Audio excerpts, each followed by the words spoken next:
दोस्तों आज मैं बॉब प्रॉक्टर के द्वारा बताए गए लॉ ऑफ अट्रैक्शन के मेथड को आपके साथ शेयर करने जा रहा हूँ। बॉब प्रॉक्टर कहते हैं इस लॉ ऑफ अट्रैक्शन की हेल्प से उन्होंने अपने जीवन में कई चीज़ों को मैनिफेस्ट किया है। आज मैं इस वीडियो में बॉब प्रॉक्टर के द्वारा कहे गए लॉ ऑफ अट्रैक्शन के मेथड को आपके सामने पूरी क्लियरिटी के साथ एज इट इज़ रखूंगा जैसा उन्होंने समझाया है। यह वास्तव में ज़रूरी है कि आप इसे समझें, क्योंकि इसमें हमारे जीवन में कुछ भी मैनिफेस्ट करने की कुंजी है कि लॉ ऑफ अट्रैक्शन के साथ ठीक से कैसे काम किया जाए। तो चलिए शुरू करते हैं। आप जो चाहते हैं उसे आकर्षित करने के लिए आपको हाई लेवल यानी स्पिरिचुअल लेवल से लो लेवल यानी फिजिकल लेवल तक काम करना होगा, जो कि आप अभी जो कर रहे हैं या जो अतीत में किया था उससे काफ़ी अलग हो सकता है। अभी आप अपने जीवन के वर्तमान समय के परिणाम को देखिए और फिर उन परिणामों के थ्रू उन विचारों को निर्देशन करने दें।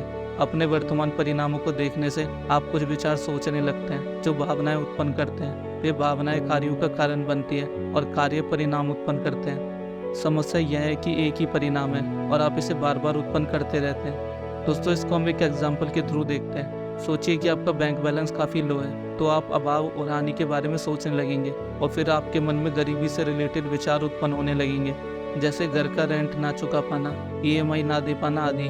आप उन विचारों का उपयोग गरीबी के विचार से रिलेट करने लगेंगे।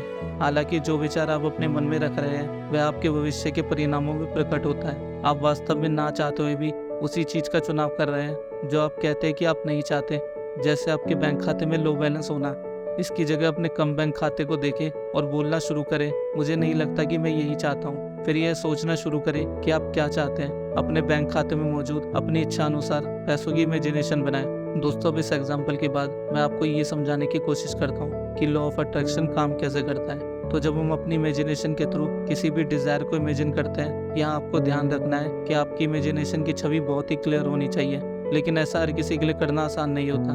कई लोगों की इमेजिनेशन इतनी क्लियर नहीं होती।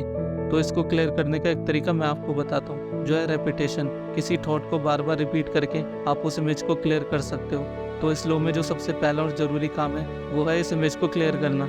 दूसरा काम आपको उस सीन को इमेजिन करते हुए उसके बीच बीच में कुछ ऐसे मोमेंट्स इमेजिन करने हैं जो आपके इमोशन को इंटेंसली ट्रिगर कर सके, क्योंकि जब आपके इमोशन आपके ब्रेन में केमिकल रिलीज करते हैं तो आपका ब्रेन उस इमेज को रियल मानने लगता है। और फिर आती है तीसरी स्टेज, जब आपका ब्रेन उस चीज़ को सच मानकर उसके हिसाब से एक्शन परफॉर्म करना चालू कर देता है, जो इस लॉ ऑफ अट्रैक्शन का सबसे ज़रूरी पार्ट है, यानी एक्शंस।